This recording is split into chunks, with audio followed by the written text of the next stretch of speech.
பிரபல தமிழ் சினிமா தயாரிப்பாளர் கே ராஜன் அவர்கள். வயசு 85ங்க. ஆனால் அவர்கிட்ட மைக்கை கொடுத்து நீங்கள் பேசுங்கன்னு சொன்னீங்கன்னா பயங்கரமாக என்டர்டெயின் பண்ணுவார். பல பேரோட முகத்தடியை கிழிக்கிற மாதிரியே பேசுவாப்புல, பல பேரை ட்ரிகர் பண்ணி விடுற மாதிரி பேசுவார். அந்தளவுக்கு பேச்சாற்றல்.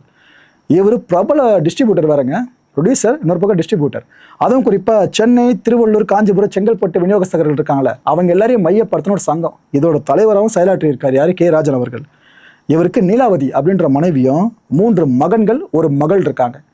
இவரோட 3 மகன்களில் ஒருத்தர் யார் தெரியுமா? அவர் பேர் KR பிரபு. இது LKG படம் பார்த்துருப்பீங்களே, RJ பாலாஜி நடிப்பில் உருவாக்கியிருந்த படம். அந்த படத்தை டிரெக்ட் பண்ணது வேறு யாரும் இல்லை, இவரோட மகனான KR பிரபு அவர்கள் தான். ஸோ தன்னோட சொந்த குடும்பத்திலேருந்து தன்னோட மகனையே டைரக்டராக மாற்றி அழகு பார்த்த பெருமையும் அவருக்கு இருக்குது. இவர் இந்த சின்ன சின்ன ப்ரொடியூசர்ஸ் இருக்காங்களே, பணம் பெருசாக போட்டு பணம் எடுக்க முடியாமல் கஷ்டப்படுறவங்க, கிடைக்கிற பணத்தை வச்சு சின்ன சின்ன படங்கள் தரமாக எடுக்கிறவங்க, அவங்களுக்காக குரல் கொடுத்து குரல் அடிக்கடி கட்டிக்கிட்டு ஒரு பர்சனுங்க. நிறைய முறை நாங்கள் பேட்டி எடுக்க போகும்போது கூட என்ன ஆச்சு அப்படின்னும் போது, இல்லைப்பா அங்கே பேசினம்மா தொண்டை கட்டிச்சுப்பா அப்படின்னுவார். அந்தளவுக்கு தினமும் சின்ன ப்ரொடியூசர்ஸ்க்காக பேசிக்கிட்டு இருந்த ஆளுமை இவர். புதுமுக தயாரிப்பாளர்கள் இருக்காங்களே, அவங்களோட தொழில் குருவே பார்த்தீங்கன்னா கே ராஜன் அவர்கள் தான், மாற்று கருத்து இல்லை. யாருக்குமே பயப்படாத ஒரு மேடை பேச்சை நீங்கள் இவர்கிட்ட பார்க்க முடியும். பேட்டிகள்லையும் அதிரடிக்கு பஞ்சமே இருக்காது. வார்த்தை ஜாலங்கள்லாம் அப்படி இருக்கும். போக அதை பற்றி உங்களுக்கு தெளிவாக காண்பிக்கிறேன். சொல்கிறதோடு மட்டும் இல்லாமல் காண்பிக்கிறேன் உங்களுக்கு. ஆக்சுவலாக இவருக்கு குடும்பத்தோடு கருத்து வேறுபாடு ஏற்பட்டிருந்திருக்கு. இதன் காரணமாக கோடம்பாக்கம்ல இருக்க ஒரு பிரபல ஹோட்டலுங்க, அந்த ஹோட்டலில் தான் தனிமையில் வசிச்சுட்டு இருந்தார் ராஜன் அவர்கள்.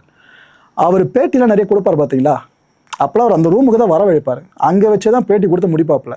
நாங்கள் பேட்டி எடுக்க போகும்போதும் அந்த இடத்துக்கு தான் போயிட்டு வந்திருந்தோம்.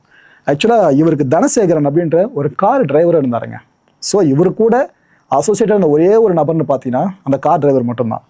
நேற்றுக்கு சாயங்காலம் என்ன ஆயிருக்கு, தனசேகர் அவர்களை கார் எடுக்க சொல்லியிருக்காரு ராஜன் அவர்கள். வேளச்சேரி நோக்கி அவங்க பயணப்பட்டு இருந்திருக்காங்க. அடையாறு மேம்பாலம் இருக்குல்ல, அது வந்திருக்கு. இவர் என்ன நினச்சாரோ ஏது நினச்சாரோ தெரியல, டிரைவர்கிட்ட சொல்லியிருக்காராம், ஏன்பா காரை நிறுத்துப்பா, கொஞ்சம் இறங்கி நடந்துட்டு வரேன் அப்படின்னு சொல்லியிருக்காராம்.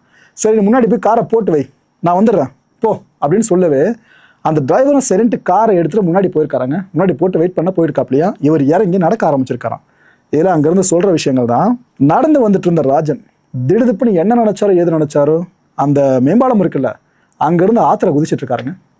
நடந்திருக்க விஷயம் இது. அங்கேருந்து பல பேரும் பார்த்துட்டு அதிர்ந்துட்டாங்க, ஐயோ யாரோ மேலேருந்து கீழே விழுந்துட்டாங்க அப்படின்னு. ஏன்னா கூட யாரா நிற்கிறாங்கன்னா பிடிச்சி தள்ளி விடுறாங்கன்னு சொல்லலாம்.